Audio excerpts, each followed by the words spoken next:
Hello and welcome. Lawyers for the former US President Donald Trump have released the search warrant used to raid his Florida home.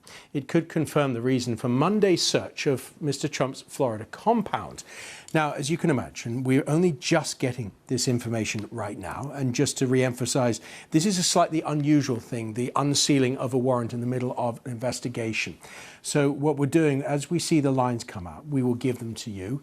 One of the lines that we're seeing says that the Trump probe involves alleged violations of the potential, I should say, violations of the Espionage Act. That's according to one reading of the warrant. The warrant also authorized the collection of Roger Stone clemency document in search of Trump Florida home. And there have been plenty of background to this. You might remember that raid was conducted earlier in the week. The former president was served that warrant.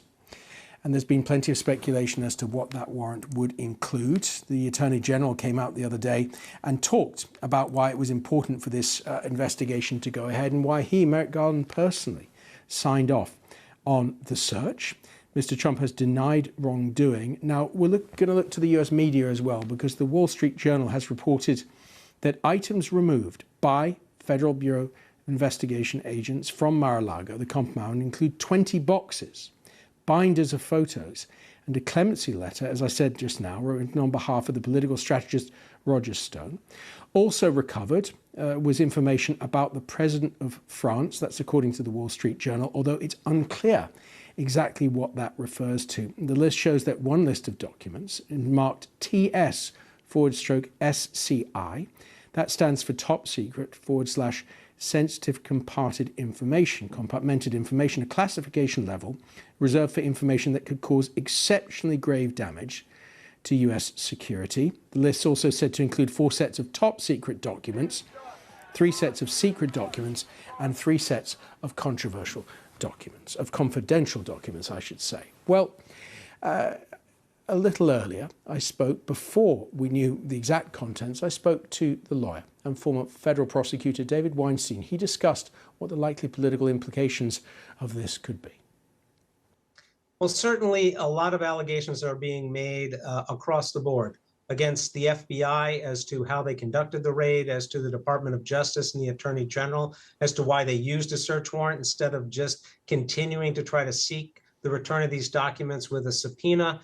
And in order to level the playing field here and to make everyone aware of what procedures and protocols were followed, that's why the Attorney General had to come out. I mean, above all, politics doesn't belong in the justice system. The justice system and the judges and the prosecutors and the defense attorneys are supposed to operate above all that. It's a place for facts to be presented and the law to be argued, not for partisan politics to be involved. And we're talking about warrants and redactions and documents. Is there any kind of timeline you can imagine or infer towards potential actual charges?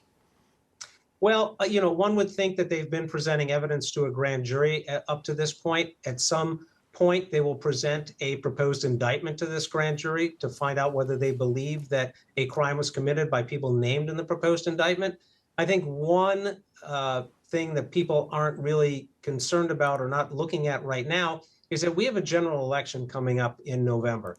There is an internal rule at the Department of Justice that you don't interfere with candidates who are involved in general elections. Now, in this particular election, the person whose property they were seeking is not a candidate for any office. However, Democrats and Republicans are candidates for office. And so to avoid any appearance of impropriety, of favoring one party over the other, the Department of Justice might delay the presentation of and obtaining formal charges against anybody until after the conclusion of the election. So it's likely that we're not going to see any formal charges necessarily in the next month or so, but certainly after November and after the elections in November, if there are going to be any charges filed.